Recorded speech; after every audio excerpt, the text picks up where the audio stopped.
that she committed against you and your wishes by telling you, by letting your daughters watch those scary movies, the fact that she goes to everyone else's house and doesn't do what they say, that tells me that she's not a woman who's going to listen to authority.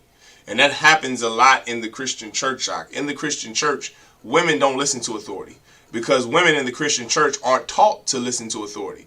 Women, black and Hispanic women specifically, they don't listen to authority because they believe they are the authority. And that's what your mother thinks, right? That's why she didn't listen to you when you told her, hey, I don't want my daughters watching these scary movies. Now, your daughters are her granddaughters. And she still wouldn't honor your wishes because she is the authority in your house, in her mind. Do you understand? Right. And that's the problem with black Christian women is because of the Christian church and the lies of the Christian church, they believe that they are above anybody else. They believe they're above any black man, any other Hispanic man, any Native Indian man. She doesn't respect you even though you're her son because she feels as though she is the authority no matter what she is. And so when she goes to stay with her daughters, right? When she goes to stays with her daughters for a time, she does exactly what they tell her not to do. Because in the church, a woman is allowed to be what they want, do what they want, eat what they want, and no one can tell them what to do. You see the dangers of Christianity, Ak? Right. That's why I would tell you, don't let your mother stay with you, brother. You understand what I'm telling you? Because she's gonna, if you are suffering because your daughters are, because of what's going on with your daughters, the fear that she put in them, because she went against your wishes, don't let her stay with you, brother. This is what you could do. You could help her find somewhere to stay. Right? You could do that. You could say, well, listen, Mom, you can't stay with me, but I will help you find somewhere to stay. Because the last time you were over here and everyone else you stay with, you haven't listened to anything anyone told you to do. You do what you want to do. I can't have that in my house. I have a family of my own to raise, and I want to raise them better than how you raise me. You understand, Ak? And because of that, Mom, you can't stay with me. But I would gladly help you to stay with someone else. That's what you do. You understand what I'm saying? You understand, Ak? That's what you're going to do, brother. Don't let your mom stay with you. You understand? Not a mother like that. Right? And it's so many. And she so would be saying stuff behind my back to my kids about, your daddy really don't know about the Israelites, and that's really not the truth. The people who he talking about, and you don't have to worship no Commander Junior Honor. Just remember that, and silly stuff like just installing stuff in them. That she do stuff like that, and I be like, Mom, you can't do that. That you missed your opportunity to raise your kids the way you wanted them to. Right. That's something that passed for you. Yeah, right. Now let me ask you a question. Let me ask you a question. This same mother, right? You have how many siblings? From that mother, how many siblings do you have? 3. So she has 3 kids. Let me ask you. 4. I'm 4. So it's 4 I'm the of you. first. There's 3 after me. Okay. So your mother had 4 children, right? And when you were raised and you were growing up, how was it growing up in your mother's house? It was abuse. Mm-hmm. It was just abuse. Mm-hmm. Christianity abuse. Gone. Real Christianity abuse. Gone. So she made you go to the church. She made you and your siblings go to church. We went to church with white people too. Mm-hmm. So you went to church. You went to church with white people. And give me some other things. Like, what's some of the things that happened? Oh man! You didn't tell me personal. Just give me examples. Your mother cussed you out. Your mother, she wasn't the. My mama, she wasn't a model citizen. She never dated any man that considered themselves a Christian. Okay, what do you mean by that? Like how she considered herself a Christian at that time. Mm-hmm. She never been around a man that has considered himself a Christian. Somebody who said that they love the Lord. Mm-hmm. So what kind of men did your mother date? Dolphins. Okay. So she never did drugs herself. Like my daddy tried to get her to do drugs, and she told her brother and them, and they jumped my daddy in front of me. Mm-hmm. They beat him up bad. Tore his car up. They beat him up bad. I'm sorry to hear that, brother. So your mother, she didn't date the best men. That's not the kind of men that she brought around you. Right. And then as you get older, you found the ISUPK. Right? You're here in the ISUPK. You're under Commander Junior Honor. You're learning. You're trying to be a better man than your father. You're trying to be a better man than than the men that your mother would bring around you as a young boy. You try to be the best man you can be according to the Bible, according to the Word of God. You're doing the best you can, right? And your mother, she doesn't honor you being in the truth. She tells your children, her granddaughters, by the way, she tells them, she demeans you. She says, and emasculates you. And she says, what your daddy's saying isn't right. That's a woman you don't want around your children. Right. That's a woman you don't want her in your house. And your sisters, even though they're not in the truth, they shouldn't have your mother in their house either. You understand what I'm saying? They shouldn't have your mother in their house. You shouldn't have your mother in your house. Because you tried that and it failed. Your mother's still the same cruel woman that she was when you were a little boy. This is the good news, brother. Give me the scripture in the Bible. There's a scripture I want you to find me in. That I want you to pull in the Bible. All right? You're going to go to Matthew.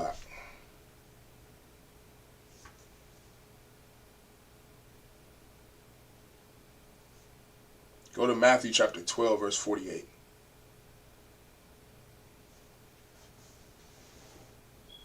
All right? Go to Matthew chapter 12 and 48. This is going to help you, brother. This is what's going to free your mind.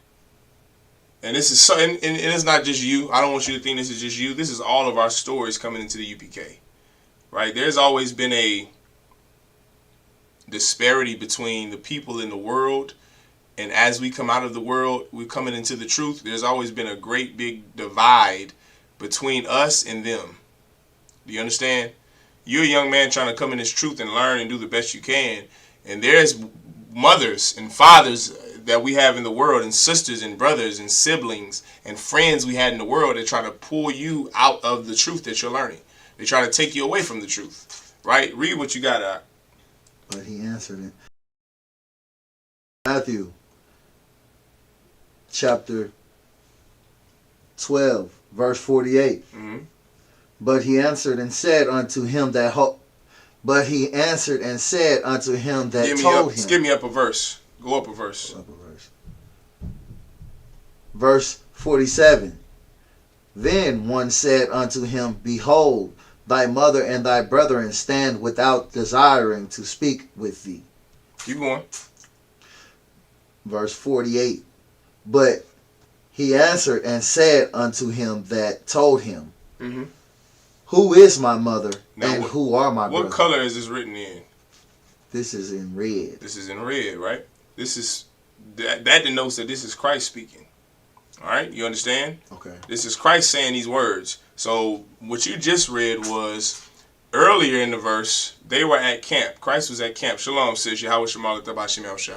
Earlier, Christ was at camp in the earlier verses. His mother, Mary, and his family in the world came to see him at camp. Okay, so put your mind there. He's at camp like you go every Saturday. He's at camp. He's out there teaching blacks, Hispanics, and Native Indians. His mother comes up to him, and his family in the world comes up to him. And read verse 48 again. This is Christ's response. But he answered and said unto him, they're at camp trying to speak to Christ. Read. But he answered and said unto him that told him, Who is my mother, mm-hmm. and who are my brethren? Mm-hmm. Keep going. And he stretched forth his hand toward his disciples and said, Behold, my mother and my brethren. Verse 50. Now read that again from the top. Which one? Verse 49. Okay. And he stretched forth his hand towards his disciples and said, Behold, my mother and my brethren. So Christ was asked to, his mother in the world that gave birth to him wanted to speak to him. And he told the disciples, because they said, she wants to speak to you. He said, who is my mother? Who is my brother? Right? What did Christ mean when he said that? What really represents where my love is, right? Like what really represents what my love is. Who is my mother? Who is my brother? Right, but what does he mean? Okay, who is my mother? Who is my brother? Your mother, think about your situation. Your mother is standing right there outside your house. Right. Right? And somebody comes in and says, young man, brother, your mother wants to speak to you. You at camp and this happens. Your mother wants to speak to you. Right? And you say, put me for the example.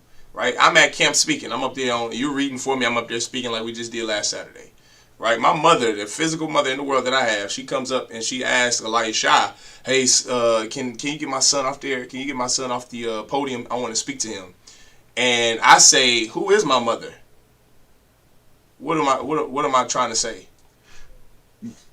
Like, we really trying to make a reference to what really represents my mother and my brother, right? You hadn't, just don't think about it too much. Oh. Who is my mother? What is Christ saying? Who is my mother? Who is my brother?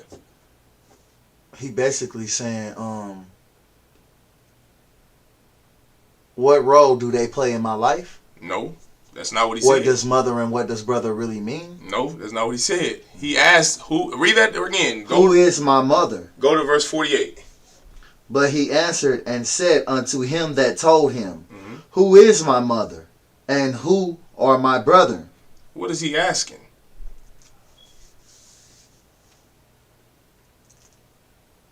He's asking.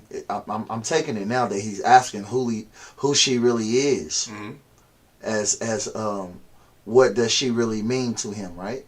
Okay, so when you say who is she really, what do you mean? Meaning, just say it. Just go ahead and speak plainly. Go ahead and say what he's saying. What is Christ asking? Who is my mother? So what does that mean? Basically asking who my mother is, right? No, he knows who. Does he know who his mother is? He does. So why is he asking who is my mother? To make a point about that the role that his mother's supposed to play. Think about it at camp. Remember, I just used the same. It's the same example. We at camp. We down there on 31st and Prospect. My mother comes up and says, "Hey Jay, I want to get this brother. Get him off the podium. I want to speak to him." And you look and say, "Okay, just give me 1 second." Salakia, sir, your mother is here. She wants to speak to you. And I say, "Who is my mother?" And my brother is there from the world, physical brother. And he says, "Get him down. I want to speak to him, my mother and brother." And I say, "Who is my mother? Who is my brother?" Basically, like, what authority do they have? Give yourself a hand, Doc. Okay, now keep going. And verse 49. And he stretched forth his hand toward his disciples and said, Behold, my mother and my brethren. You see that out? Now bring it home. Put it together now. What is he saying? What is Christ saying? Who is my mother? Who is my brother? Who are they? These are my brothers. This is my mother. Right. This is the only authority. No, not authority. This is my mother. These are my brothers. That role has been taken over by my brother. My brethren have become okay, my you mother. Walking down the path, Doc, but I want you to bring it home. What is Christ saying, Doc? Right? You at camp. Your mother come. She want to stay with you. Take your example. And I say, and you say, well, who is my mother? Who is my brother? Christ is actually asking his disciples a question. Remember, when Christ was with his disciples and he was teaching his disciples, they didn't understand what in the hell Christ was talking about. Just like you don't know what he's talking about right now.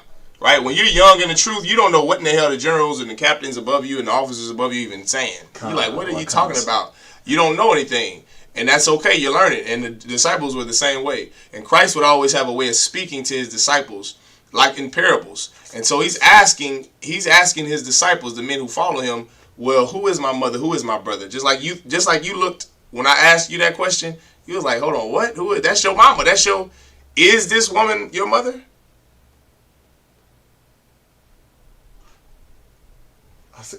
Go ahead. I can see you thinking now. Go ahead and think. Well, is this your mother? Right. I'm asking, is this your mother? Technically, yeah, but... No, is this your mother, yes or no? Yes. Why? You asking me, is her standing here? Is that when she stood there? Just think, is this woman your mother? Yes. Let me ask you a question. Am I your brother? Yes. What makes me your brother? Spiritually, we brothers, like, according to the scriptures, right? I need you to say it. What makes you my brother? What makes me your brother? Christ. That's good, but what makes us brothers? Do you have a brother in the world? What makes him your brother? We share the same Father. Give him a hand. What makes that woman your mother? She gave birth to you. She gave birth to me. When you come into the Isupk, you have a new birth.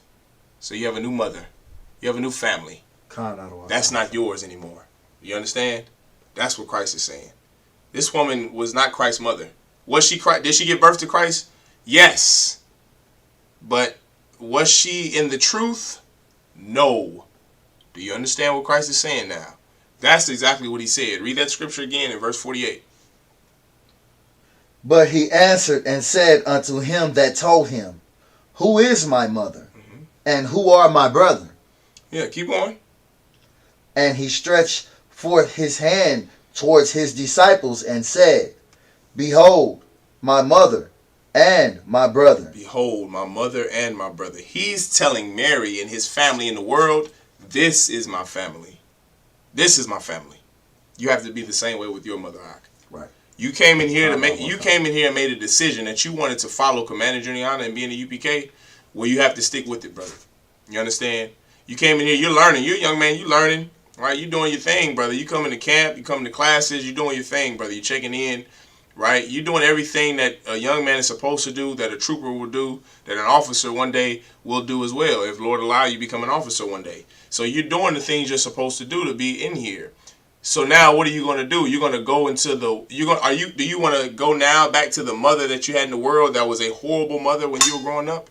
Do you want to be and after Salaki, let me not forget, not just a horrible mother when you were growing up, but a woman who, as you are a grown man, still doesn't respect you. You understand? She gave birth to you, Ak, but this is your new birth. You understand what I'm saying? You're not obligated to take in your mother and father. That's no obligation in the Bible. When Christians say honor thy mother and thy father, Christians misuse that scripture. Honor thy mother and thy father in the Bible isn't doing everything for your parents. That's not what honoring thy mother and father means. In your parents' old age, help them. Helping doesn't mean taking them in. If they are going to be disgusting to you and your family and go and usurp your authority, helping them means finding some home for them to be safe in. That's honoring them. Because guess what you could do? You could take her pension and be a horrible son like some of these brothers in the world. You could say, well, you know what, mama, yeah, come live with me. And then I'll use you and I'll abuse you the way you did me. You could be that way. There's brothers in the world that do that to their parents all the time, right or wrong. It's brothers and sisters, mainly black women, when their father gets older or their mother gets older and they were horrible parents, they will take their family in and then they will abuse them by not feeding them food, by not changing their diapers, by not giving them a bath, by not doing things that they need, and they're sitting in filth all day because it's that child's way of getting back at their parents. That is not what you're supposed to do. If you even think that that is you, don't even bother with housing your mother or father in the world. You send them to a nursing home or some home where they're just going to be safe and sound and taken care of. You understand what I'm saying, Doc? So do you have to house your mother? No, you don't. You absolutely don't, especially if you've already tried it now as a grown man and she usurped your authority and she went against your will and she hurt your daughters, her granddaughters. You don't want to house no one like that, Doc. Do you understand what I'm telling you? I don't care if it's your mother, if it's your father, if it's your brother in the world, a brother that you have physically from the world. Don't house them, because now you're a new creature. You're becoming a new creature. Give me that in John the 3rd chapter, Ak. You're becoming a new creature, Ak. This is something that Christians don't understand. Let me help you out with something, brother. And here we believe in cutting family off. Do you understand what I'm telling you? And here, we don't believe that if someone molests our daughter, we're going to invite them to the family cookout. We don't believe that if someone violates us, that we're going to sit across from them at a Thanksgiving dinner. That is for Christians in the world. And here, you can be cut off from this family. You understand, Doc? And here, we not always, what do they say in the world? Well, we always family. Blood is thicker than water. We ain't nothing going to separate me from being your family. Brother, in the Bible, there are things that separate you from being someone's family. Do you understand what I'm telling you, Ak? We're going to get to them in just a second. Read what you got. The book of John, chapter 3, verse 3. Jesus answered. Yahushai. Yahushai Uh-huh. answered and said unto him, Verily, verily I say unto thee, except a man be born again. What? Except a man be what? Except a man be born again. Except a man be what? Born again. What does it mean to be born again? To wash yourself of the old things and come into something new. Now, take all the Christianity off of what you just said and say it like a brother in the truth. To find the truth. No, not to find the truth. If you're born again, that don't mean to find the truth. To be born again, I'm going to give it to you. To be born again means to not be anything like the old man. That's what it means to be born again. Just the same for a sister. You have women that come in here all the time. We got plenty of sisters in here, and they're absolutely amazing. Give the sisters in the UPK a hand. Right? Sisters and brothers come in here all the time. They become new creatures. How do you become new? How do you be born again? This is how you be born again, Knock. By being a new person. That's it. It's simple. Christians, they complicate it by saying, they believe repentance is something you have to ask for every day. That's not repentance. Repentance is being born again. Repentance is simply turning away from everything you did. If you were a drug dealer in the world, if you were a whore lover in the world, you're just simply not those things anymore. You're completely turned away from it. You're a new person, meaning if someone wants to see you now and they see you in the UPK, are you in that cult, Doc? Is that what you're doing now? You say, yeah, I'm a cult leader in this cult. That's what I do now. And I'm absolutely different. I'm nowhere near who I was in the world. People see me now, they don't even recognize me. That's family members that they like, damn, I don't even know who you are. Good. That's how it's supposed to be. No one should even know what you were or who you were in the world. That's being born again. You're literally a new person. You come in here, do your 90 days, you get a brand new name. That's not the slave name that you had. You come in here and get a Hebrew name. My name is Malak. I don't know who in the hell the person was in the world. I don't know nothing about Esau's military and serving in the oppressor's military. I don't know anything about anything other than Commander General and the ISUPK. That's all I know. I don't know anything else. I don't know about loving whores because that never was me. And when you come in here and get that Hebrew name and you earn it, you became a new creature. You're somebody now that is shedding yourself of the world. You understand? Right now you are shedding yourself of the world, meaning everything that you did in the world, you're leaving it behind you. You never go back to it again. When I was in the world, I loved whores. Guess what I didn't do when I came in here? Have sex with whores. I left that behind me, So now when brothers see me, they don't recognize me as, oh, you remember we used to be doing this with them girls? They can't say that to me. Why? Because Malak is a new creature. I'm a new person. I'm born again, I don't know what that is in the world, I don't know what that is. And here, I know the Bible and the truth and how to help brothers and sisters and do the will of the Lord and to obey orders. You understand? There's a way that you talk when you come into the ISUPK. You don't even talk the same. Like here, I don't even use the same. I'm from, right? The old man was from Kansas City, Missouri. But this brother here, I'm not from Kansas City, Missouri. I'm from 1 West 125th Street, Harlem, New York. Do you understand? I don't even use Kansas City slang anymore. That's Elisha. Let Elisha tell it. He knows about Boosie and Jeffin and all of that garbage. I don't even use Kansas City slang because I'm not from Kansas City, Missouri. I'm from 1 West 125th Street, Harlem, New York. That's where I'm born and raised. Do you understand? And when you get that Hebrew name and shed yourself from the world, that is who you will be too. Do you understand that? That is being born again. Keep going. Verse 4. Nicodemus said unto him. Remember who Nicodemus is. Nicodemus was a ruler of the Jews. He was a leader for black people. And this is what Christ told him after he explained being born again. Read.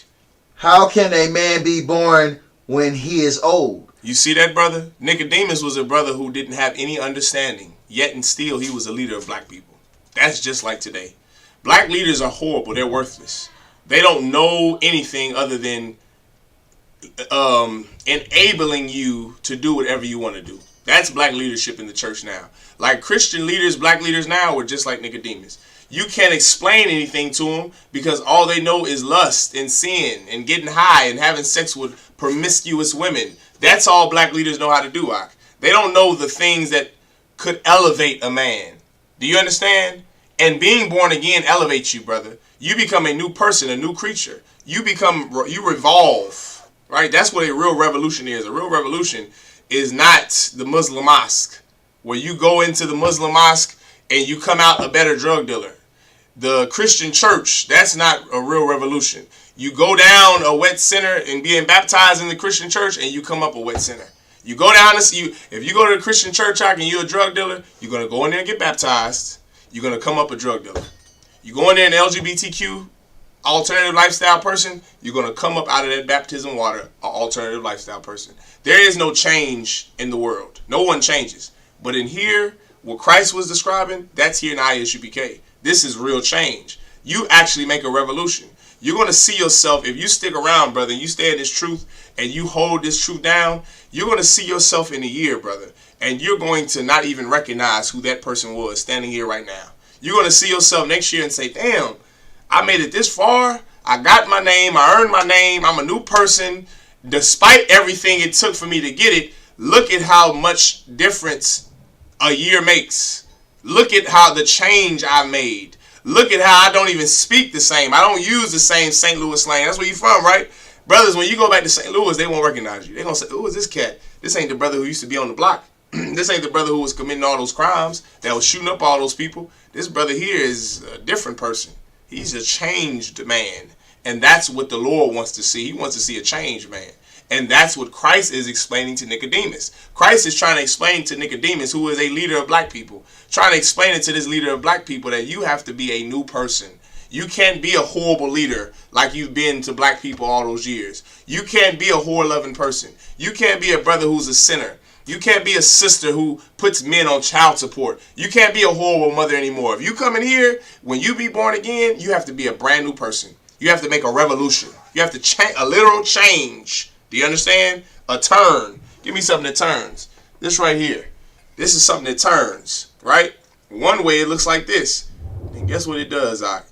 It makes a turn. And now there is nothing that's up here. It's changed. The look of this thing changed.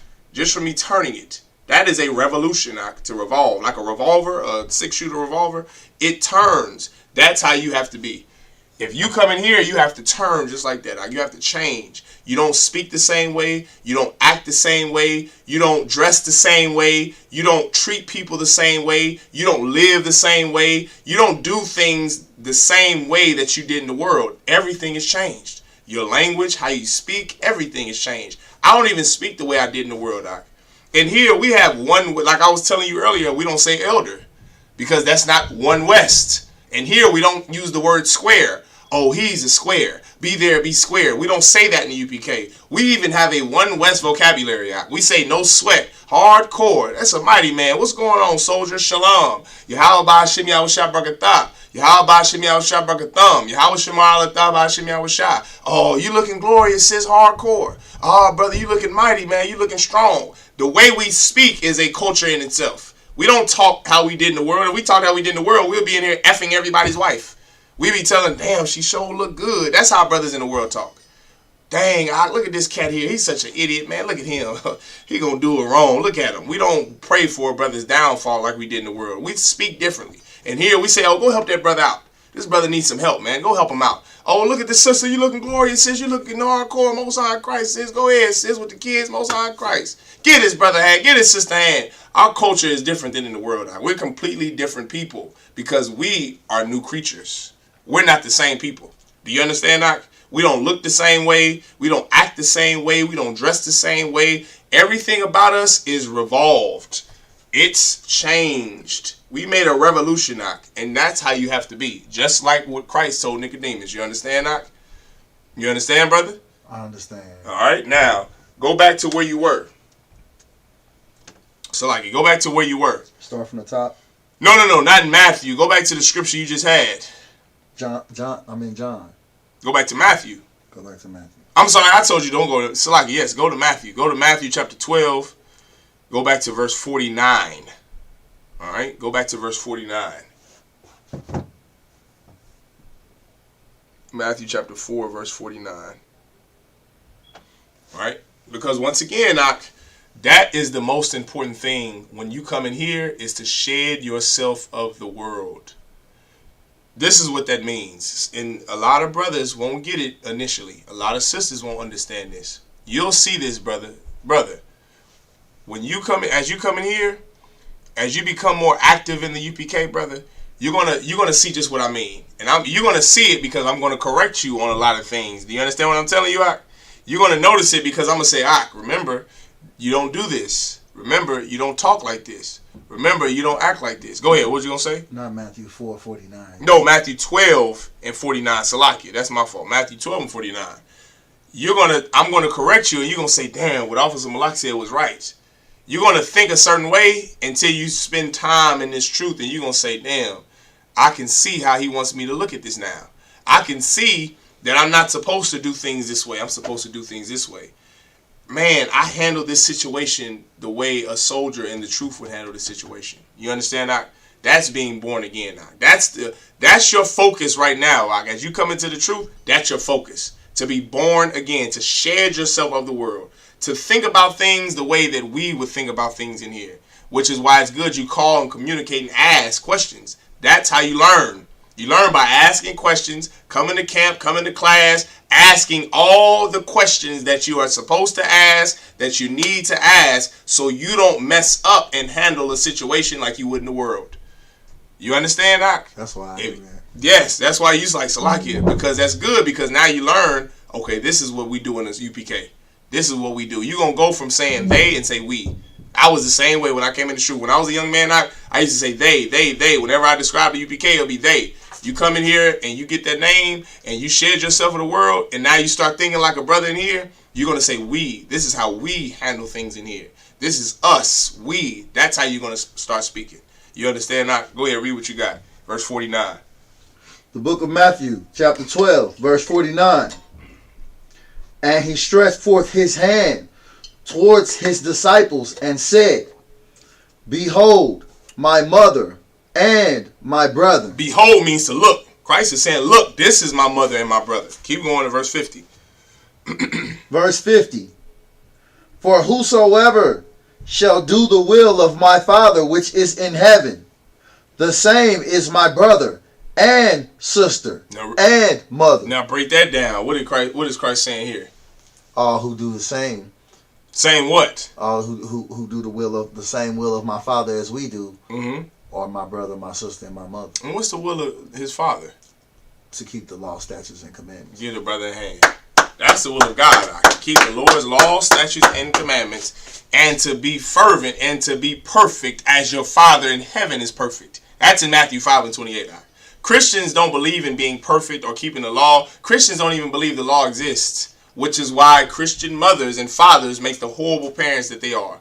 Because they don't believe in a ethos, some code of conduct like the laws of God that will dictate to them what they can say to a child, how they can treat a child, what a child is supposed to be seeing with their eyes. They don't believe in the law, which means they are lawless. They raise kids how they feel is fit, and that ruins children. That's why R. Kelly was ruined. That's why Whitney Houston's life was ruined. That's why Prince's life was ruined. And Muhammad Ali and Mike Tyson and Sugar Ray Robinson's life was ruined as a child because of horrible Christian parents who don't believe in the laws of God. The laws of God make sure parents don't molest kids. Make sure parents raise up a child in the way that the Lord wants them to go, not the way they want them to go. The laws of God ensure the safety for your children, so you don't have to end up like the parents whose children were unalived in Uvalde County, Texas. The laws of God is our protection act, but Christians don't understand that, so they make horrible parents. You understand, brother? But Christ said that only the people who do the will and the work of his Father is counted as his brothers and his family, his mother and father. That's how you have to go through life now. Now that you're coming in here, brother, and I know you're a young man now, but you won't always be a young man. One day you're going to earn that Hebrew name, Lord Allow. One day you're Lord Allow going to be an officer in the UPK. And the way you have to think about life, this is what Officer Nakamaya in ISUPK DC taught me a long time ago. He taught me this. When you start to come in here and you start to grow in the UPK, the only thing that's going to matter to you is the UPK. When he told me that, I was like, what is he talking about? I didn't understand a word Officer Nakamaya was saying. He said, when you start to grow in the UPK, the only thing, and he said, as you spend more winters in here, he said, brother, what you're going to realize is the only thing that matters is the ISUPK. You don't even understand it now, but one day you will, Lord allow. One day you're going to understand exactly what I said and exactly what Officer Nakamaya told me. He said, brother, the only thing that's going to matter to you is going to be the ISUPK. And it hit me, I want to say about a year ago, when I was here, I came here back home to Kansas City, and the Lord gave this zone to me, this city to me, and I realized exactly what Officer Nakamaya was saying years ago before I was even in Hebrew Academy. And he told that to me as I was sitting in his house, in his living room, drinking some, what drink was that we was drinking, Knock? A Martell. We were drinking Martell. It was me, him, and Officer Quashad in Virginia. And he taught that lesson to us. And me and Officer Quashad didn't understand that, brother, but we do now. I understand it now. Because one thing I've learned is this, the people in the world, Lord be with them. You are my responsibility. And every other brother and sister in the UPK. What goes on in the world, you can't control it. You understand what I'm telling you, Even if it is your family, you can't control what your family goes through. They're going to go through what they go through because they're in the world. The only thing you can control is this right here, brother. Coming to class, going to camp, making sure your daughters are raised in the UPK, your children are raised in the UPK. Those are things you can control. Like everything that happens to family in the world and people in the world, it's nothing you can do about it. So why even fret about it? Why even worry about something like that? Do you understand what I'm telling you, Worry about this here. Do you understand? I worry about being on time, being here in the UPK, going to camp, going to class, paying your tithes, making sure that you are growing in here, getting all the counsel you need. Those are the things you worry about, brother. Everything else, those things are out of your control. So whether your mother needs a place to stay, tell her, let her know, no, I can't do it because you usurped my authority the last time you were here and you're not civil with anyone you stay with. This is what I'll do for you, Mom. I will look up a home for you to go and be safe in, but you can't come back over here. You understand, Ak? Done. Then make it clear to you? Most High Christ. Get a brother a hand. All right, with that, shalom, Yahweh Hashem Yashua Thumb, to all the brothers, Yahweh Shema Thumb Hashem Yahweh Shah, to all the sisters, with Israelite School UPK, started at 1 West 125th Street, Harlem, New York. We are all under command and Journey Hana. Tonight is the Wednesday night law class. You understand? I know we're getting a little, not slow to start. We started that class just now, but I just had to, of course, answer your question. But any questions any brothers or sisters have online or in class, ask those questions now. Okay? Ask the questions now. Right? As you heard, what we were dealing with was being in the world and being in the truth. All right? That's what we were just dealing with. The brother had a good question about family in the world, and we got that question answered. Right? So now if any brothers and sisters have any questions, ask those questions now. Remember, there's a sign-in link. There's an attendance form that you must sign in to earn your credit for your Hebrew name. Go ahead. No, you don't have to sign in because you're physically in class. These are only for the brothers and sisters that are watching online. You must log in through this attendance link. If you're physically in class, I mark you as present or absent, okay, or late. All right. Do you have any questions, Ak, before we get started? Tonight's class is about civility, right? And Christian pastors are not civil. Christian church, the Christian leaders, they aren't civil. They didn't learn civility in the Bible. They learned how to be animals and pit bulls. I don't have to. I treat that situation with my truck. I don't have to antagonize him about it. Come on, get a brother a hand, man. You're learning now. You're learning. You understand? Give yourself a hand, brother. Give yourself a hand. Right? The brother, that's good, brother. You're learning. No, you don't. And here we don't have to do all of that. That's what you were saying about how cats in the world. That's why you said, well, you know, brothers in the world, they talk about shooting you and unaliving you and all that. Well, listen, this is how we avoid all of that. After you pay somebody money to do a job, even if they mess it up, I just go to somebody else. That's all. And what you have to remember is, and here we're not blackety black. Color is black is a color, and so many of our people in the world suffer from colorism. So they believe, well, I gotta go to this cat because he black. I gotta go to this cat because he this. Brother, in here we don't care about none of that. Go and get your car serviced or your house fixed, or if you need a new roof on your house, are you going to go with the cheapest price? No, you're going to go with whoever does the most quality of work, the best quality of work. That's how you have to think about things. Don't go through life like some nut in the conscious community. right? Black people in the conscious community lie like they love black people, but they really don't. Because you only hire black people to do jobs, well, what happens when your roof leaks in 2 months? Just go to whoever is the best at that job. That's it. Done. All right? Any more questions, Ak? All right, Most High Christ. Tonight, Ak, this is what I wanted to get into. I wanted to get into this since last Wednesday. I have a book here, brother. I've had this book for 17 years. This book right here I've had for 17 years, Ak. This book right here is called I May Not Get There With You, The True Martin Luther King Jr. by Michael Eric Dyson. This is such a heavy book right here. And the reason it's so heavy because it tells the truth about the real Dr. King. All of his escapades, all of the whores that he had sex with, the lies that he told, the money he really had. This is a great book. You understand? It's a page I thought I had marked. Yes, here it is right here. All right, we're going to get into this thing tonight, so black people can realize who your real leaders are. Your real leaders are not civil. Your real leaders are not, they don't tell the truth. They tell lies, right? They tell a bunch of lies. Tonight we're going to get into this book, brother. I've been having this book for 17 years, and finally I've been able to break this thing out and bring it to class so I can show the real leader, Dr. King. That's what it says at the title. It says on the title, The True Martin Luther King Jr. All right? Yeah, once again, if you have any questions, feel free to ask. All right. Salakia, here we go. I'm trying to find it, brother. I'm trying to find it. I'm going to give this to you. Don't you have to go? Do you have to leave? I'm just waiting on his text or call. Okay, no sweat. No sweat.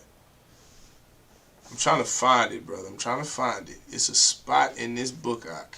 It is so disgusting, right? The kind of conversations. Now, remember, here you are thinking that voting is what matters in life. That if you vote or die. If you don't vote, then all hell is going to come upon black people or some garbage like that. I don't know what Christians believe about voting, Ak. I know that you love it like your mother. You love it more than your own mother and your own people. I know that you love to vote religiously because of some lie that this bastard Dr. King told you since the 60s, right? 1960, that's when they were fighting for the right to vote, fighting for the right to vote.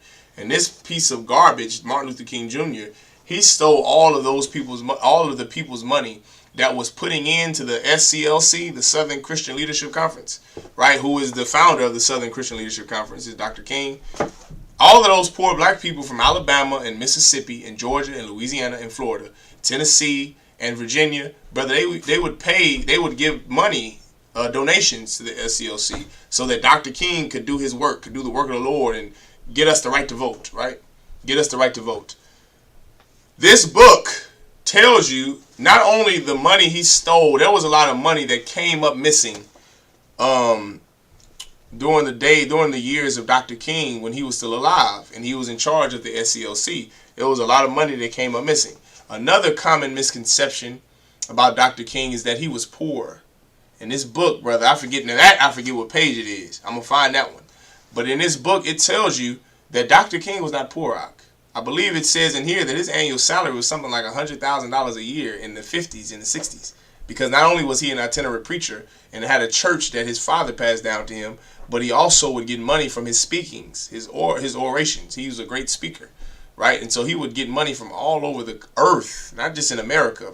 He spoke in other countries, brother. You understand? Especially when he accepted that Nobel Peace Prize.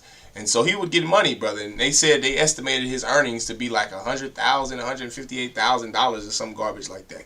So Dr. King was not like me or you. Back then, he led a lot of poor, naive black people, and he led them into a burning building, all for the right to vote. All for the right to vote.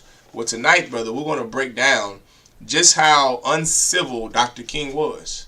That's what we're going to talk about. And we're going to talk about just how uncivil your Christian black leaders are. How they don't believe in civility. Because if your leaders believed in civility, then they would have taken an oath to do better. They would have made sure that they do a better job in leading black people. But your leaders don't care about leading black people. They only care about their pockets, just like Dr. King. Just like your Christian pastor. Just like T.D. Jakes. just like Al Sharpton and Jesse Jackson, your pastors and politicians are nothing more than an entertainer. That is really who they are. They are not some moral leader. They are someone who is just an entertainer. They put on a show so they can get a payment for it, right? Just like when you go to see Beyonce, you have to pay, what, $180 for a ticket, $600 for a ticket. I saw something crazy. On those Beyonce tickets, sisters was paying a hefty fee for a Beyonce ticket just so she can do what? Perform. That's a Christian pastor. You're paying your pastor to perform, right? You're paying him something just so he can get up there and he can tell you lies. But you make him your moral leader when they are not moral. And we're going to talk about it this evening. All right? What I'm trying to do now is I'm trying to find that chapter in that page where, I mean, brother, it was some disgusting things in this book. Because when I find it, young man, I'm going to give it to you, okay? So you can read it. Oh man, it's around this page too. It's somewhere around this page. Look at that, chapter 8. You see what that says? Can you read that? What it says? Kind of out of what context? Would you like me to read it? Yeah. What does it say? Gotta turn it this way. It says, "There is a civil." No, read the sexual persona. Sexual persona in the revolution. Whew, yikes. Yikes. A sexual persona in the revolution. This cat here, the doctor who wrote this book is Michael Eric Dyson, Dr. Michael Eric Dyson. He's some professor at one of those big Ivy League schools, a black man, and Dr. King is his hero. Like so many black kids growing up in that generation, Dr. King was his hero. And so he pretty much tried to pattern his life after Dr. King. But of course, to his surprise, he didn't know that Dr. King had committed so many disgusting acts, right? He's still his leader nonetheless, Jay. He's still his leader, right? He still loves him to death and all that garbage. But he wrote a book, this book he wrote about the real Dr. King. And in this chapter here, Sexual Persona in the Revolution, this here, he goes into depth about some of the conversations the FBI found. Is this it right here?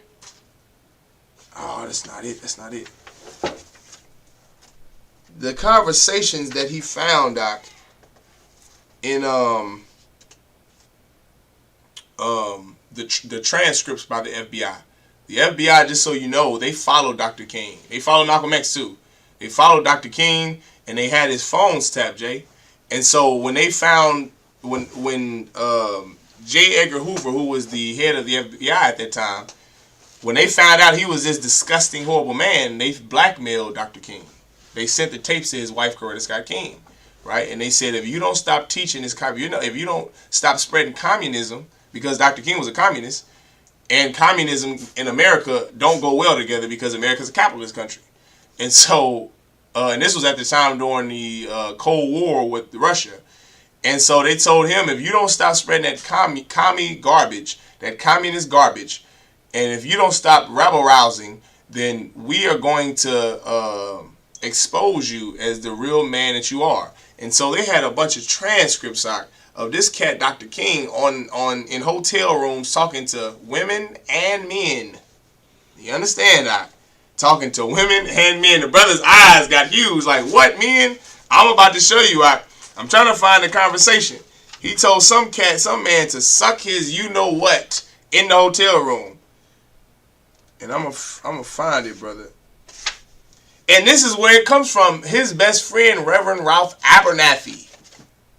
Dr. King's best friend, Reverend Ralph Abernathy. Right here, brothers, right here. Don't say the words, the expletives that's here. But just, just bleep it out. But I want you to read this top part. Here it is right here. In fact, I want you to start right here.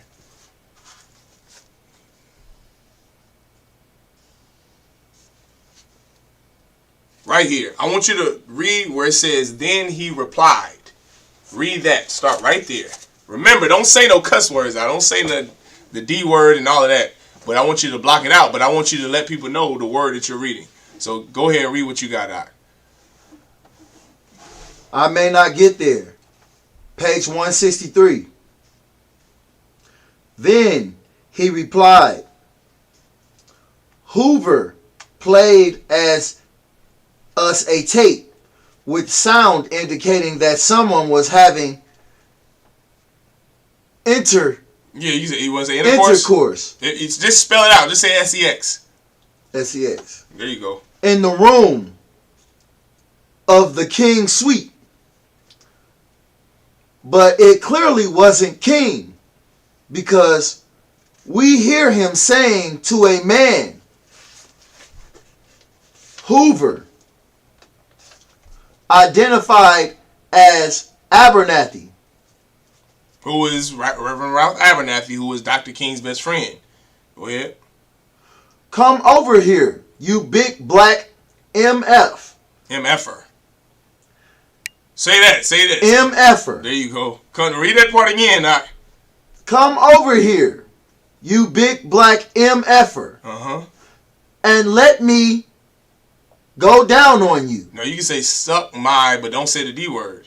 Let me suck your D. Johnson. Oh. He'll say that. Say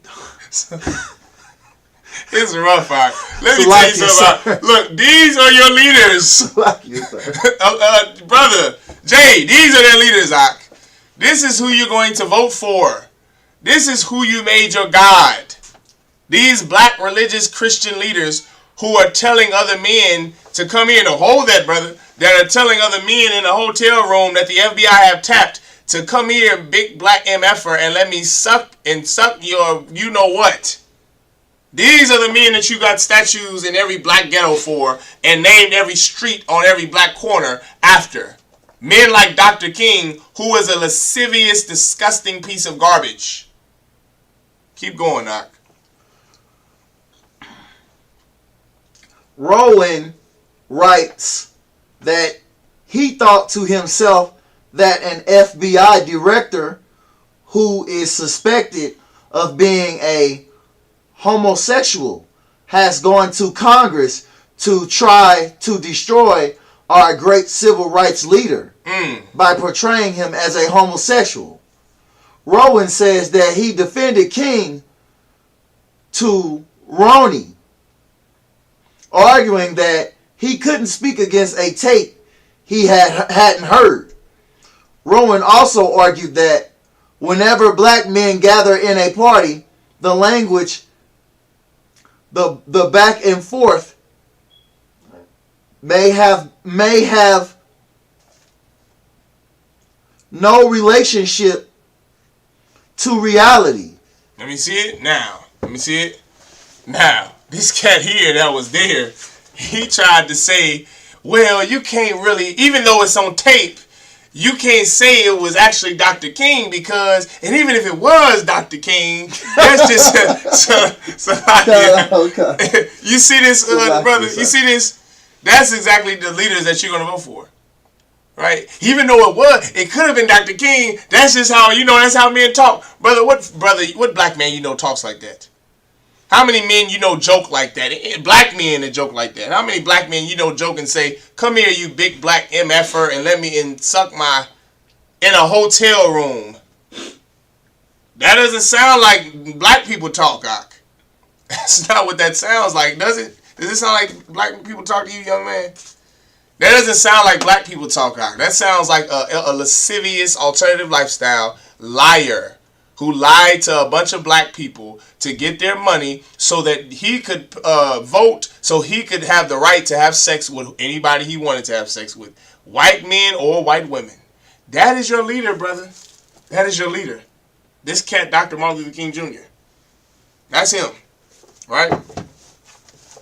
And so why am I talking about this? Right? Why am I even bringing this up? This is the reason why I'm bringing it up. Because I want blacks and Hispanics to understand that because of the I don't even want to use that word. That would be a Christian word. I was going to say veil. Because of the blinders that the Christian church have put over black people, we think that the people that are in charge of us are better than us. But the people that are in charge of us are not better than us. I have a couple of scriptures for you to pull, young man. All right. Okay, the first one is Matthew chapter 23 and start at verse 1. All right, start at verse 1. Right? Because so many times, Zach, because of the lies of the Christian church and because of how long, brother, think about this, young man. Think about how long we've been Christian in America. Think about that for a second. Think about how long we've been Catholic in Mexico and in Puerto Rico and in Dominican Republic, where Captain Capash just came back from doing the work of the Lord with Officer Yaquatazar. Think about how long we've been Catholic in Dominican Republic. Think about how long we've been fed lies by popes and by archdioceses that molest children. Do you understand? Think about how many child molesters have been our pastors and our leaders. Think about how many lascivious, disgusting pieces of garbage have been at the forefront of our lives that we see on TV or that we idolize or that we look up to. Think about how long that's been since slavery. Since slavery. And, I'm sorry, since the days of Christ. Since the days of Christ. Hold your point 1 second. Since the days of Christ. And because of the lies of those leaders, we think that those leaders are better than us. Here you are, a brother who's a felon. Here you are in jail, sitting somewhere in prison, somewhere in Leavenworth, somewhere in the Missouri State Penitentiary, and you think that T.D. Jakes is better than you. You think that Jesse Jackson, because he marched with Dr. King, and Al Sharpton, because he marched with Dr. King, you think that they are better than you. But here's what you don't understand. That somewhere in the secret, they're having conversations in a hotel room with other men, telling them to suck their D's. That is what's going on, Doc. You big black MFer. That's what he said, is it? You big black MFers, come and let me suck that you know what. That is what your leaders are saying to men and to whores that are white women, like Dr. King. It's in this book, Doc. I would just advise you to just get this book and read it so you can see who the real Dr. Martin Luther King Jr. is, who the real Reverend Ralph Abernathy is, who the real Jesse Jackson is. So you can see that you have been led astray by men and women, in some cases, who are not better than you. You have more morality than they do. Read what you got, Doc. Oh, Salaki, you had something you wanted to say before you read? Con, sir. Growing up without a father, being as intelligent as I was capable of being, I understood that. God. A man gotta teach me how to be a man. Damn right, Doc. Damn right. Get his brother a hand, man. Absolutely, Doc. What you just said was so heavy. Not only does a man have to teach you how to be a man, our nation needs men to warn us of people like Dr. King. Because had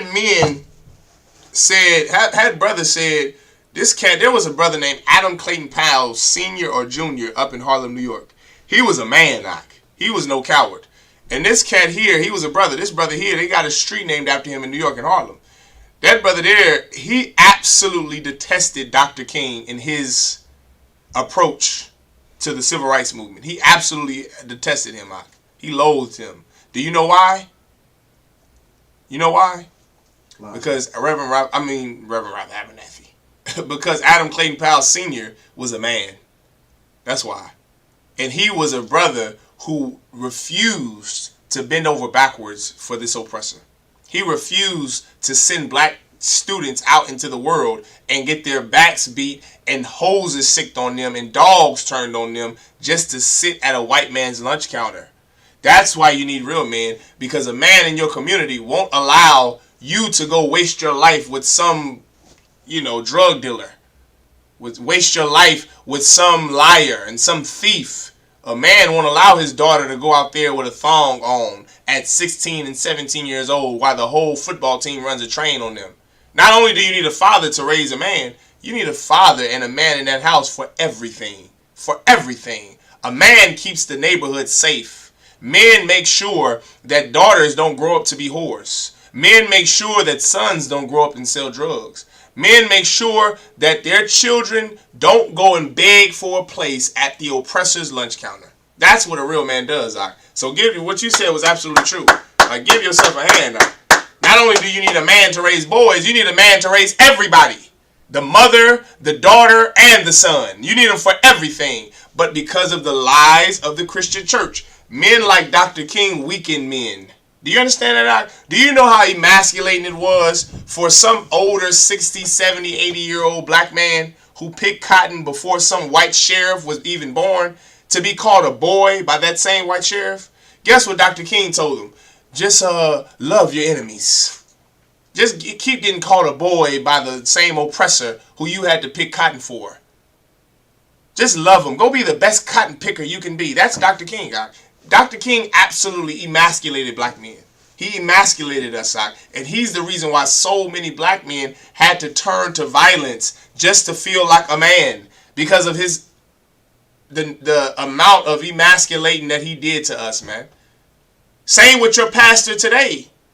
Same with your Christian pastor today. Those black men in that Christian church that are pastors absolutely hate a masculine black men. So like they would prefer all of us just be weak. Because women run that church. Women have the say-so in their household. Women run this. Women, you always love your mama. Always, like, that is just a very, very feminine, emasculating thing for a man to be a Christian. So your pastors are the reason why so many brothers commit crimes. Your pastor is the reason why so many of our women grow without fathers to lead them out of the strip club. Because the pastors in the Christian church don't believe in a masculine man. They don't believe in a man putting their foot down and telling his household what is going to happen. They don't believe in that, Doc. They believe in let a woman rule and just happy wife, happy life, and woman thou art loose. And she can have as many men as she wants as long as he don't put a ring on it. That's not her husband. That's the garbage that the Christian church allows in the church. But that's not what the Bible says. That's not what the Bible says. We're going to read right now what the Bible says about your horrible, disgusting, worthless leaders. Read. The book of Matthew, chapter 23, verse 1. Then spake Jesus unto the multitude and to his disciples, verse 2, saying, the scribes and the Pharisees sit in Moses' seat. Verse 3, all therefore whatsoever they bid you observe, that observe and do, but do not ye after their works, for they say and do not. Read that again, verse 3. All therefore whatsoever they bid you observe. I'm gonna start over. Go ahead, please. No sweat. All therefore whatsoever they bid you observe. No, this is how you're gonna read it. All therefore whatsoever they bid you observe, that observe and do, but do not ye after their works, for they say and do not. All right. When there's a comma, there's an exclamation point, there's a punctuation. You always make sure you stop there because there's something there that's important. You understand? So try it again to read it from the top.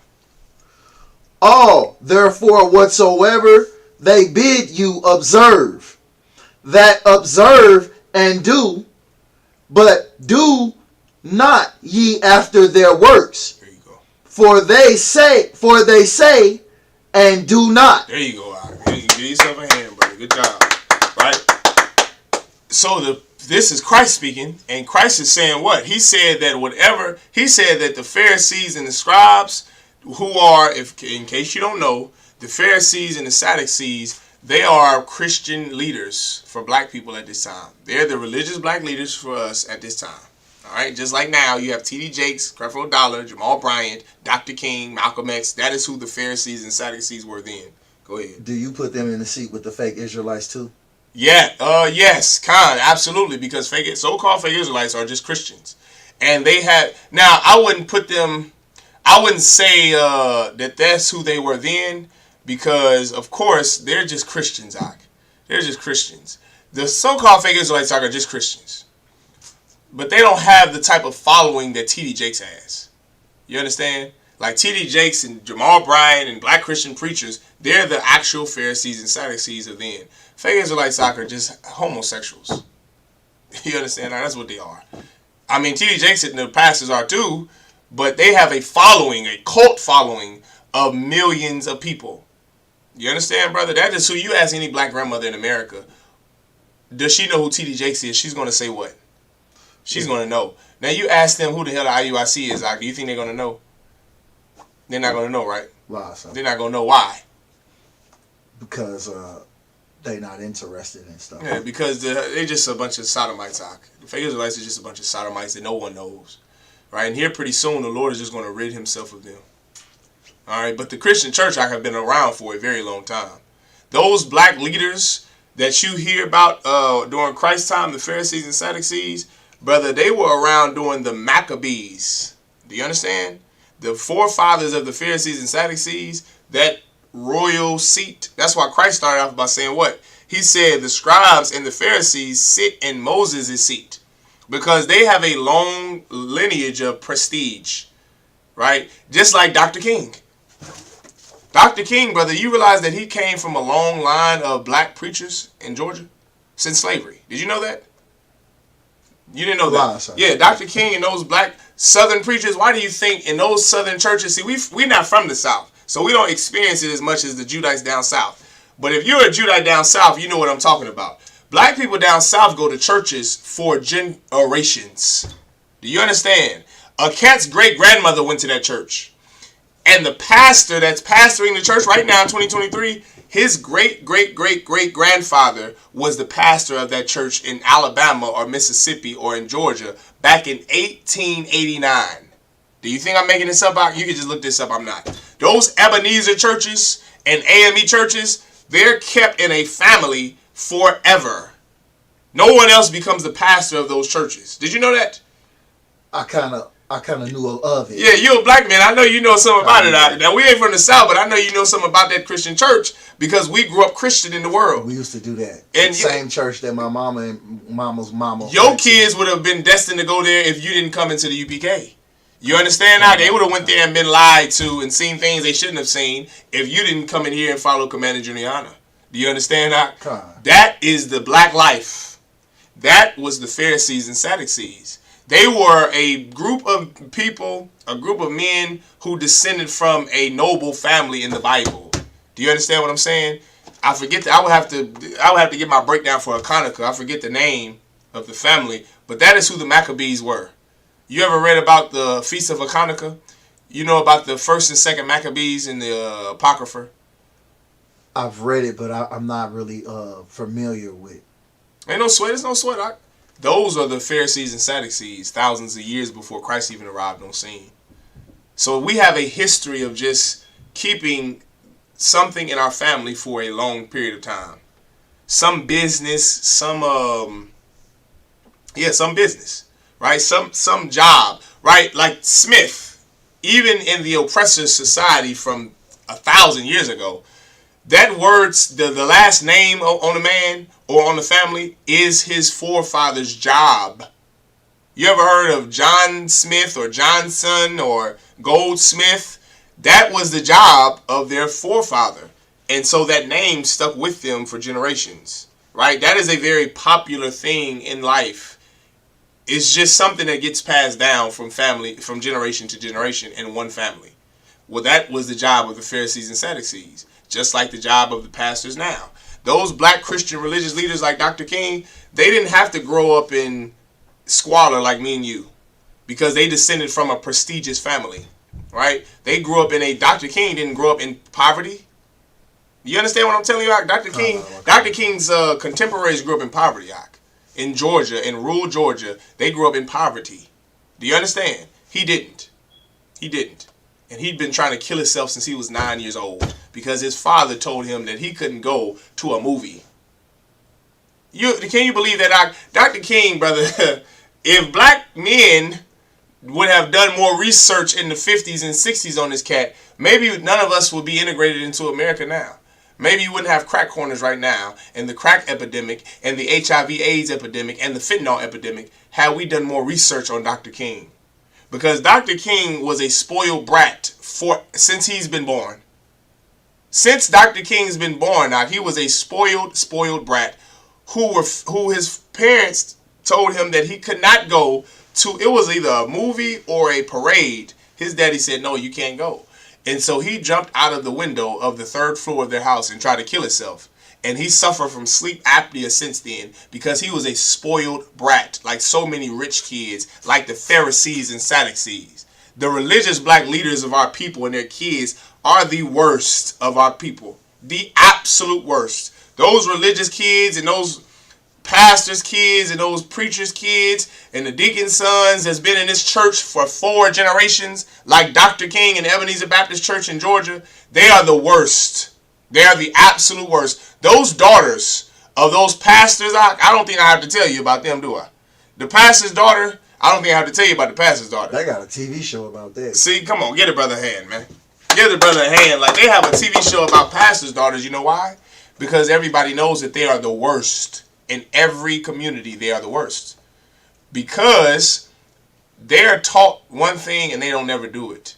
Just like their parents. Which is why Christ says, all therefore whatsoever they bid you observe, that observe and do, but do not ye after their works. If they tell you if they tell you to observe it, meaning look here upon, do this, yeah, look at it. Look at it. Right? Christian pastors are the rulers of our people. They're the controlling power of our people. They're the government of our people. They're the banks of our people. Like, there's no business in America that makes more than a Christian church.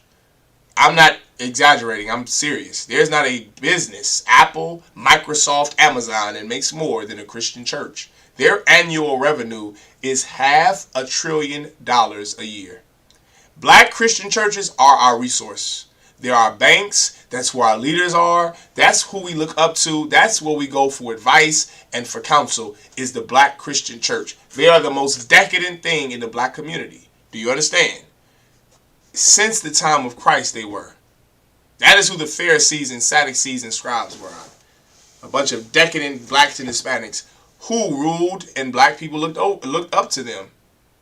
And so Christ is telling you all that they observe and tell you to observe, observe. But don't do anything they tell you to do.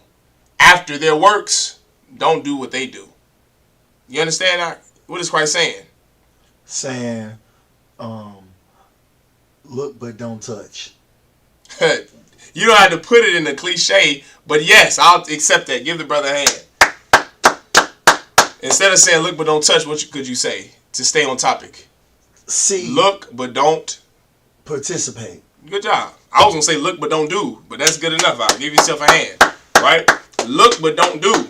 Right? If the Pharisees and Sadducees tell you to, if the Pharisees and Sadducees are doing something, don't do it. Don't do it. Why? Let's keep going. We're at verse 4. Verse 4. For they bind heavy burdens and grievous to be borne. That word is grievous. Grievous. Am I saying it right? Yeah, grievous. To be borne. Read it again from the top. For they bind heavy burdens and grievous to be borne. This is the reason why our King Christ told us not to do what they do.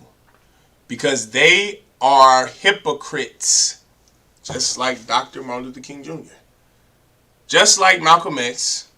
Just like Jesse Jackson. Just like Creflo Dollar. Just like Al Sharpton. Just like Jamal Bryant. Brother, do you know, my rib told me this recently, that pastor in Georgia that took over Eddie Long's church, Jamal Bryant, have you heard of him? Jamal Bryant. He's the same pastor who was down in Atlanta that said we need to bring all the men's in the congregation, so we're going to start growing weed.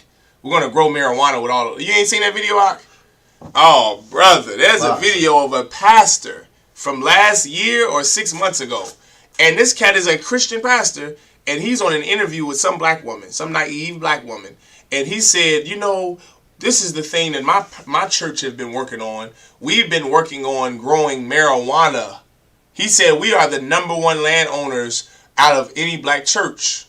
And we're going to use that land not to grow chickens, not to grow hens, not to grow cows and raise bison and raise elk and deer and venison, the things that black people do need, food. not cabbage and corn and onions and bell peppers. He said, we're going to use all of the land we own to grow weed. That's what he said, Doc. He said this like 4 or 5 months ago. You can find it on YouTube. His name is Jamal Bryant. And he said, we're going to use it to grow weed because we need to attract our male audience. We need to get the men in this church. And so we're going to grow weed because, of course, all black men smoke weed.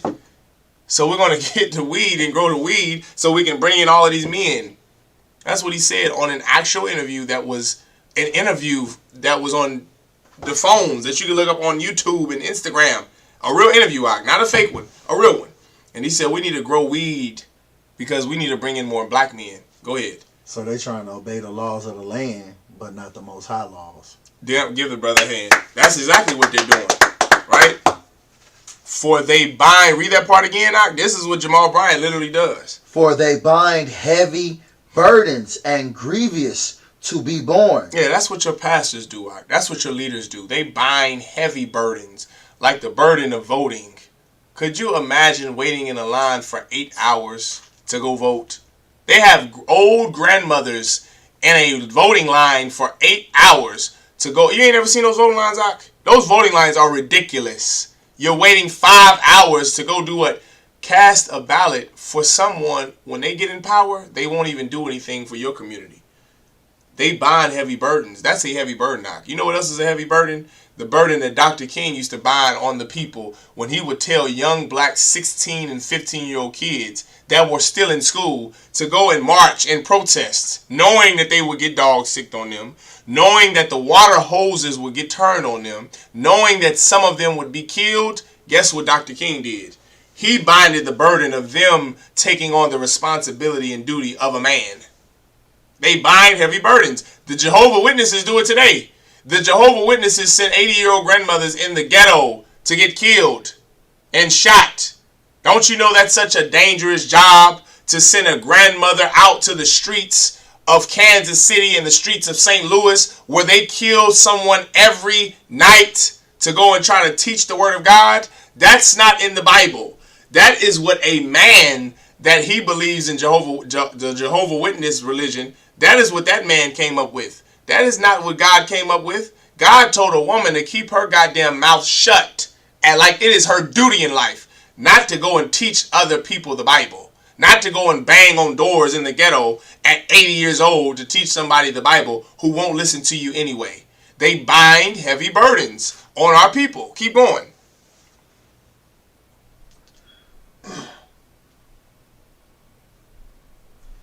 And lay them on men's shoulders, but they themselves will not move them with one of their fingers. Yeah, the things that the pastors ask us to do, the things that Dr. King wanted you to be so moral, didn't he? Dr. King wanted you to be the most moral person in the world, didn't he? He wanted you to be a leader. He wanted you to be, what is that he used to, there was a speech he used to have. God, I forgot it now. Brother. Age is catching up to me, brother. I forgot that speech that he had, brother, but it was a speech he had, I think, in Detroit. It wasn't the ballot or the bullet. It was a speech he had in Detroit, and he pretty much said, be the best that you can be. If you can't be a pine on the top of the hill, be a scrub in the valley, but be the best little scrub by the side of the hill. Be a bush if you can't be a tree. If you can't be a highway, just be a trail. If you can't be the sun, be a star. It isn't by size that you win or you fail. Be the best at whatever you are. That is what Dr. King said in the speech, Ak. Do you understand? That is what he said in the speech, Ak. And what did he do? Young man, same young man. Did Dr. King be the best that he could be? Was he a moral person? Was he a moral? You got to go? No, I found it. Okay, no sweat. The Detroit Walk to Freedom. Most High Christ, get his brother a hand, man. Look, I think I'm faster than Google because I didn't caught up with it and already said it before you found it. Most High Christ, good work, brother. So I think it was either in Detroit or somewhere down south he said that speech. But that was a famous speech he said, a famous quote he said in his speech, right? If you can't be the sun, be a star. It isn't by size that you win or you fail. Be the best at whatever you are. Well, what did he do with his life? What did he devote his life to? He devoted his life to having sex with white women, Ak. That's what he did. He was going to marry a white girl before it recorded Scott King because he loved white women. The only reason he didn't is because he wanted to be a leader for black people. He wanted to be a leader for black people, so he knew he couldn't marry a Karen or a Becky or a Hannah. He knew he had to marry a sister so he could persuade naive black people from the South with no education so they can give him all his money. He wasn't the best that he could be, Ak, but he told you to be. He told you to be the best janitor and be the best goddamn some civil servant. Be the best janitor, Ak. Yeah, go out and be the best janitor. There was a brother just a year ago, and he worked 27 years at the same Burger King. He retired, and Burger King got him a feather pen for his retirement gift. He worked there for 27 years. He was the best burger flipper in Burger King. He was the best order taker like Dr. King told him to be. But when he retired, he didn't get no money out. Now he got a quilt pen, like it's 1776. That's what that brother at Burger King got. And he did what Dr. King told him to. He binded heavy burdens on blacks and Hispanics, and he does something. He told us to do something that he would never do himself. You understand? He would never do it himself. Keep going. Read that again. But they themselves will not move them. But they themselves will not move them with one of their fingers. Yeah, they're not going to do what they ask you to do. Dr. King would never be he's never had to experience poverty a day in his life. Martin Luther King Jr. was born into a famous, affluent Christian preacher family who had a big house, made good money for the time at that time, and when he got older, he went to college at 13, Ak. At 12 years old, Dr. King went to college. He went to school and got educated and became a PhD doctor. He didn't have to suffer what the brothers and sisters around the way had to suffer. He's all this talk about this and that, about be the best you can be. Nigga, you didn't even have to go through anything in your life. What are you talking about be the best you can be? It's easy to be the best you can be when you lie. Your job is lying to black people that to get their money. It's easy to say be the best you can be when you're having sex with white men and women.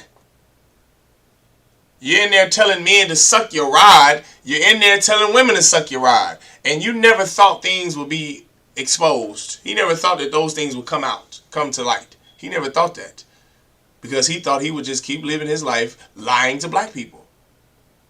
What did Dr. King also do? He smoked cigarettes, brother. He smoked. He had a bad habit, an addiction to cigarettes. Did you know that?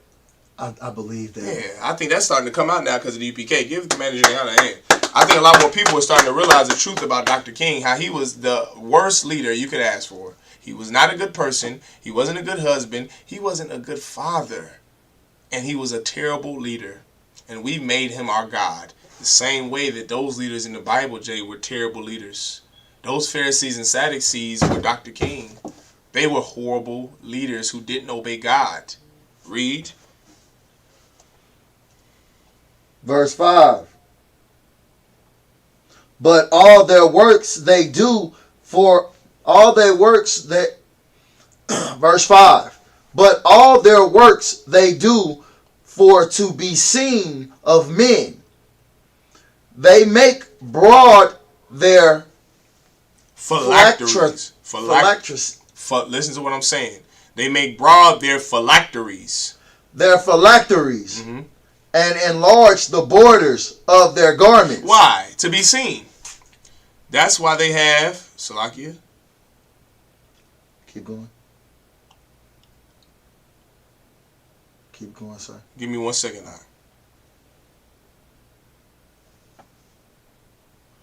Go ahead, read that part again. They make broad their phylacteries. Phylacteries. Phylacteries. No, start from the beginning. But all their works they do for to be seen of men.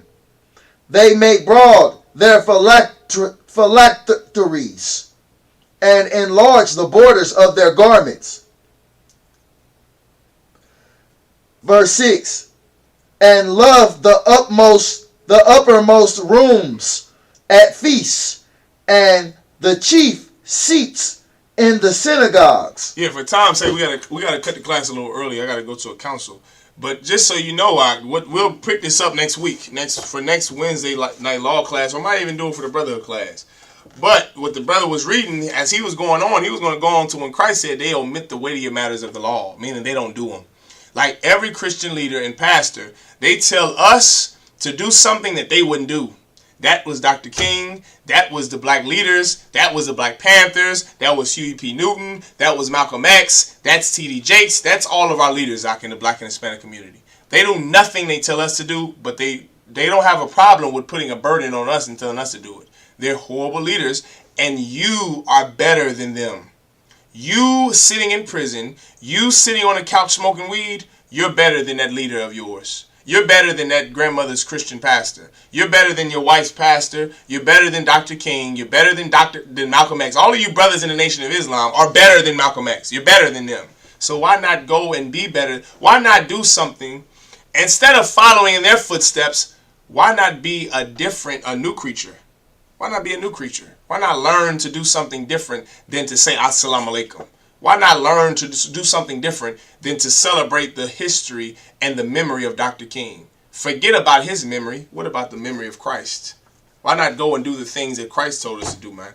Because that is what we need to do so that we can be perfect like our Father in heaven is perfect. So that we can be new creatures. So that we don't be the way the Pharisees and Sadducees was, and we don't become hypocrites. The only way you don't become a hypocrite is by doing the things that the Lord said to do. Not just talking about it, but actually doing it. And with that, I imagine just me up here.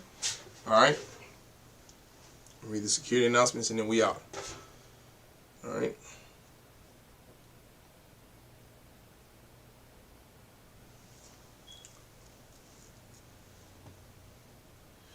We are the Isupk, starting out at 1 West 125th Street, Harlem, New York. We rule for a new brother and sister. When a new brother or sister comes into the school, they are off limits for 6 months. They are to be saluted only. They are here to share themselves of the world. If they need transportation, the teacher will arrange it. After 6 months, if a brother or sister has an interest in a particular person, he or she must get permission from the head to speak to a brother or sister. There is another 6 months in which the brother and sister will court each other. After this 6-month period, the brother and sister will get permission from the head to marry. Tithes, which is a commandment. Numbers chapter 18, verse 21. Malachi chapter 3, verse 8 through 10 means tenth in the Hebrew, ma'ashara. 10% of every penny of any increase the Most High gives you, give to the Treasury Department or teacher.